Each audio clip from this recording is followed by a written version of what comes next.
Dan parahnya lagi, Wak, suara cekikikan tadi terdengar mirip dengan pesan suara yang dikirimkan oleh si Shen.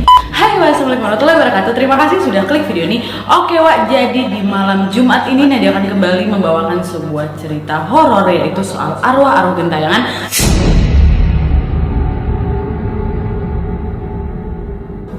Yang kedua, arwah Siska Yofi. Nah, jadi yang seperti kalian tahu, Indonesia juga sempat heboh dengan kasus pembunuhan dari model cantik bernama Siska Yofi yang terjadi pada tahun 2013 lalu, di mana Siska Yofi ini merenggang nyawa, tubuhnya ditarik dengan motor sepanjang 500 meter oleh tersangka Wawan dan Ade yang sudah melakukan tindakan keji itu. Nah, awalnya kedua tersangka ini mengaku dia ini melakukan penjamretan gitu kepada si Siska Yofi, dan motif penjamretan pun menjadi alasan kedua para pelaku ini untuk melakukan pembunuhan kepada Siska Yofi. Nah, pasca tewasnya Siska Yofi, tepatnya di Jalan Cipedes Tengah, Kecamatan Sukajadi pada Senin tanggal 5 Agustus 2013 itu, kisah mistik pun mulai bermunculan dan menjadi buah bibir warga sekitar di sana. Salah seorang warga dari Cipedes Tengah yang bernama Mas Reza, dia ini menuturkan bahwa setelah kejadian tersebut memang banyak sekali muncul cerita-cerita mistis dari warga sekitar. Terlebih lagi hal mistis ini terjadi oleh warga yang rumahnya dekat dengan lokasi kejadian di mana Siska Yofi ini diseret itu, tepatnya di dekat lapangan Abra di sana. Nah, Mas Reza ini mengaku bahwa ada yang pernah bilang ke saya kalau mereka ini melihat kaki tanpa badan. Ada juga yang mendengar suara perempuan menangis. Bahkan ada juga yang pernah langsung melihat penampakannya Siska udah berdarah-darah gitu. Bahkan ya kata Mas Reza, bau amis dari darahnya Siska ini juga masih kerap tercium hingga 3 hari setelah kejadian. Nah, pada saat itu Mas Reza ini juga turut menggotong jasadnya Siska, juga mengaku sering diikuti oleh Siska. Aduh, merinding, kenapa sih padahal pagi-pagi? Nggak sampai di situ aja, Mas Reza juga sempat sakit beberapa saat setelah kejadian. Dan di tempat yang sama juga, kakaknya Mas Reza ini yang bernama Mbak Ade, dia ini mengaku sempat tidak sadarkan diri ketika melihat jasad Siska.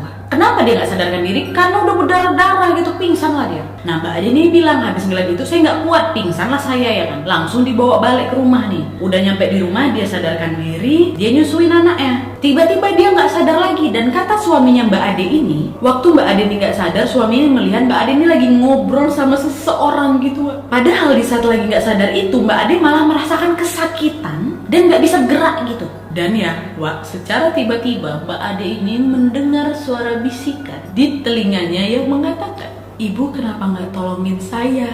Kata dia gitu. Jam 11 siang loh ini, kok aku merinding ya? Aduh, ya Allah.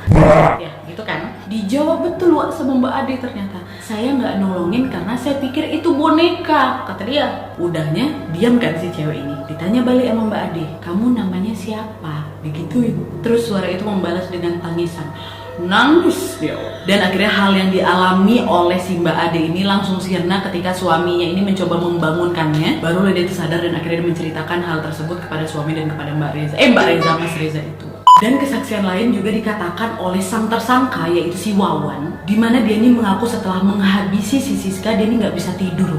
Nah, by the way, Wawan ini adalah paman si Ade. Jadi kan tersangka dua tuh, Wawan sama Ade kan. Wawan ini pamannya si Ade, Ade ini keponakannya si Wawan gitu lah. Nggak bisa tidur dia tuh kan, sepanjang malam nggak bisa tidur. Dan dalam pelariannya usai membunuh si Siska Yofi, dia ini mengaku selalu dibayangi oleh arwahnya Siska. Bahkan saat hendak melarikan diri ke Ciranjang, Jawa Barat tuh, dia ini sempat bercerita kepada si Ade bahwa aku nih kayak diikutin arwahnya Siska. Udahlah kita ngaku aja ke polisi yuk, dimarahin sama si Ade, "Gila kau. Udah aku ikutin aja, aku tuh cuma bayang-bayanganku aja," kata dia kayak gitu. Padahal ternyata si Ade ini juga mati ketakutan, Gegara mereka berdua ini juga sama-sama digentayangi oleh arwahnya Siska. Karena Ade pun juga sama-sama seperti sedang dikuntit oleh bayang-bayang Siska. Dia jadi nggak bisa makan, nggak bisa minum. Bahkan ketika dia tertidur pun dia seperti melihat ada Siska di dekat dia.